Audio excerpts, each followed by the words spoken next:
حضرت مالک بن دینار رحمتullah تعالی علیہ فرماتے ہیں میں حج کرنے گیا تو اس سال نا حج میں بڑا رش ہوا، لاکھوں لوگ آئے، تو میں نے عرض کی مولا سب کا قبول ہوا ہے کہ کوئی رہ بھی گیا ہے؟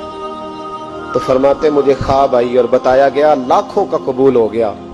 بڑا بے نیاز ہے اللہ، بڑا بے نیاز ہے، بڑا کریم ہے، چاہے تو گھر بیٹھے بیٹھے کہے ماں باپ کا چہرہ دیکھ میں تجھے حج کا ثواب، دیکھ ماں باپ کا چہرہ کا سب کا قبول ہوا، ایک ہے محمد بن ہارون بلخی اس کا نہیں قبول ہوا۔ فرماتے ہیں میں سویرے اٹھا تو میں ڈھونڈنے لگا کہ بلخ کے لوگ، خراسان کے لوگ کہاں ٹھہرے ہوئے ہیں، وہاں علیحدہ علیحدہ ہوتے ہیں نا، یہ پاکستانیوں کی بلڈنگیں، یہ انڈین ہے، یہ فلان ملک کے، تو کہتے ہیں میں ڈھونڈتے ڈھونڈتے پہنچا تو میں نے بلخ کے لوگوں کو پا لیا۔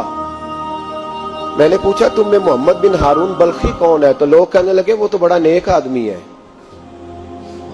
بڑا پرہیزگار ہے۔ کہتے ہیں میں نے کہا مجھے خواب آئی ہے حج قبول نہیں ہوا، یہ تعریفیں کر رہے ہیں۔ میں نے کہا کس طرح کا نیک؟ تو لوگ کہنے لگے جی 24واں تو وہ حج کرنے آیا ہے، ساری رات نفل پڑھتا ہے، سارا دن روزہ رکھتا ہے، بہت مالدار تھا پر ہر چیز اللہ کی راہ میں خیرات کر دی۔ فرماتے میں نے کہا وہ کہاں ہے؟ کہنے لگے پہاڑ کے پیچھے خیمہ اس نے لگایا ہے، وہاں اللہ اللہ کر رہا ہے۔ حضرت مالک بن دینار علیہ رحمہ فرماتے میں وہاں پہنچا، مصلی پہ بیٹھا تھا، سلام پھیری، میں نے السلام علیکم کے بعد کہا آپ محمد بن ہارون بلخی ہیں؟ کہنے لگا ہاں۔ آپ مالک بن دینار ہیں؟ میں نے کہا کہ اس نے تو میرا نام بھی جان لیا بغیر بتائے۔ فرماتے ہیں میں نے کہا کہ ہاں میں مالک بن دینار ہوں۔ کہنے لگے کیسے آئے ہو؟ میں نے کہا بس ملنے آیا تھا۔ کہنے لگے نہیں جس کام آئے ہو وہ بتاؤ۔ میں نے کہا میں ملنے آیا ہوں، تو کہتے ہیں وہ رو پڑے، کہنے لگے نہیں آپ کو خواب آئی ہوگی کہ میرا حج قبول نہیں ہوا۔ کہتے ہیں میرے رونگٹے کھڑے ہو گئے کہ اسے اتنا بھی پتا ہے کہ میرا حج قبول نہیں ہوا۔ میں نے اس کو کہا کہ تجھے کیسے پتا کہ مجھے خواب آئی ہے؟ کہنے لگا مالک بن دینار مجھے 24 سال ہو گئے، میں اس بے نیاز کے گھر کا طواف کرتا ہوں، میں حجر اسود کے بوسے لیتا ہوں، میں مقام ابراہیم پہ نفل پڑھتا ہوں، میں صفا مروہ کی سعی کرتا ہوں، پر 24 سال بیت گئے۔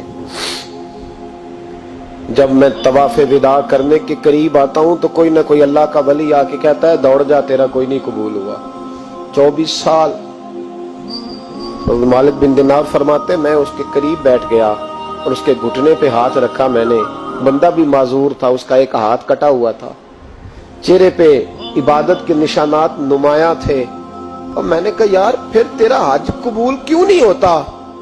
تو کہنے لگا مت پوچھ تو مجھ سے نفرت کرے گا۔ میں نے کہا نہیں تو بتا۔ کہنے لگا نہ پوچھ۔ میں نے اصرار کیا تو کہنے لگا اس لیے نہیں قبول ہوتا کہ میں اپنی اماں کا نافرمان، تو ماں کا نافرمان کیا ہوا؟ تو کہنے لگے اللہ نے دولت دی، جائیدادیں، گھوڑے، زمینیں، میں عیاش ہو گیا، میں اللہ کے دیے ہوئے مال کو ناجائز جگہ خرچ کرنے لگا۔ ماں میری بوڑھی تھی، عبادت گزار تھی، مجھے سمجھاتی تھی۔ رمضان کا مہینہ، عصر کے بعد اماں تنور میں روٹیاں لگا رہی، میں گھر آیا شراب کے نشے میں، اماں روٹی دو۔ ماں کہنے لگی شرم کر، روزہ رکھا نہیں تو جنہوں نے رکھا ہے ان کا تو خیال کر۔ کہتے ہیں یہ لفظ میں نے سنے تو ماں کو ایک تھپڑ دے مارا، اماں جلتے ہوئے تندور میں گر گئی، لوگوں نے مجھے کمرے میں بند کر دیا۔ کہتے ہیں ساری رات میں شور سنتا رہا پر نشے میں پڑا رہا۔ اگلے دن ظہر کے بعد آنکھ تب کھلی جب میری بیوی الماریوں سے کپڑے نکال رہی تھی۔ میں نے کہا کہاں جا رہی ہو؟ کہنے لگی میکے جا رہی ہوں، میں ماں کے قاتل کے ساتھ وقت نہیں گزار سکتی۔ میں نے کہا ماں قتل ہو گئی؟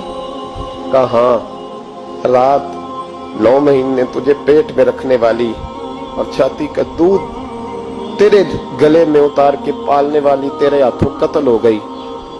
کہا کدھر ہے میری ماں کی میت؟ کہا دفن کر دیا۔ بتایا کیوں نہیں؟ کہتے مرتے وقت کہہ گئی تھی اسے میرا منہ نہ دکھانا، میرے جنازے کے قریب نہ آئے۔ کہنے لگا میں اسی وقت اٹھا جس ہاتھ سے ماں کو مارا تھا، کلاڑا لے کے ہاتھ کاٹ دیا، جائیدادیں، گھوڑے، مکانات خیرات کر دیے۔ ساری رات نفل پڑھتا ہوں، سارے دن کے روزے رکھتا ہوں، ہر سال حج کرتا ہوں، عرش کا مالک معاف نہیں کرتا۔ حضرت مالک بن دینار کہتے ہیں میں نے بھی ایک تھپڑ مارا، میں نے کہا تو اسی قابل ہے تجھے معاف نہ کیا جائے، کبھی تجھے معافی نہیں ملے گی۔ کہتے ہیں میں ہو کے آیا، وہ روتا رہا، تڑپتا رہا، میں سویا گھر آ کے تو مجھے مصطفیٰ کریم علیہ السلام کا دیدار نصیب ہو گیا۔ نبی پاک صلی اللہ تعالی علیہ وسلم نے فرمایا مالک تو اسے کیوں مایوس کر آیا ہے اللہ کی رحمت سے، کیوں کہہ آیا ہے اسے؟ میں نے کہا حضور اتنا بڑا قاتل ماں کا کیسے معافی ملے گی؟ تو محبوب فرمانے لگے اس کی ماں کی وجہ سے ہی اسے معافی ملے گی، ماں کی وجہ سے۔ حضور کس طرح؟ فرمایا ماں قیامت کے دن اس کے خلاف مقدمہ دائر کرے گی، کہے گی اللہ اسے پوچھ میرا جرم کیا تھا، مجھے کیوں جلا کے مارا؟ رب بات سنے گا اور پھر کہے گا اٹھاؤ اس کے بیٹے کو۔ ماں او بچے کی ماں بھیجے نا اب تیرے بیٹے کو سزا دے، کہے گی یا اللہ سخت سزا دے، تو رب کریم فرمائے گا اٹھاؤ اسے جہنم میں لے جاؤ۔ مصطفیٰ کریم فرمانے لگے جب زنجیریں ڈال کے فرشتے دوزخ کی طرف لے جا رہے ہوں گے نا تو پلٹ کے ماں کی طرف دیکھے گا، تھوڑا پھر آگے بڑھیں گے تو پھر دیکھے گا، پھر دوزخ کے قریب جائیں پھر دیکھے گا اور کہے گا اماں جی مجھے جلائیں گے، مجھے تکلیف ہوگی، زندگی میں جب درد ہوتا تھا تیرا نام میری زبان پہ آتا تھا، اماں مارنے لگے ہیں مجھے جلائیں گے۔ میرے مصطفیٰ کریم فرمانے لگے وہ ماں اسے جلا کے مار دیا وہ میدان محشر بول پڑے گی، کہے گی اللہ اے اللہ اے اللہ۔ رب کریم فرمائے گا کہہ، عرض کرے گی مولا میں نے معاف کیا تو بھی اسے معاف کر دے۔ اللہ فرمائے گا اس نے تو جلا کے مارا تو کیوں نہیں جلنے دیتی؟ حالانکہ اللہ سب جانتا ہے، کہے گی مولا میں تو ماں ہوں نا، کیسے موقع دوں؟ تو میرے محبوب فرمانے لگے مالک اللہ اسے اس کی ماں کی وجہ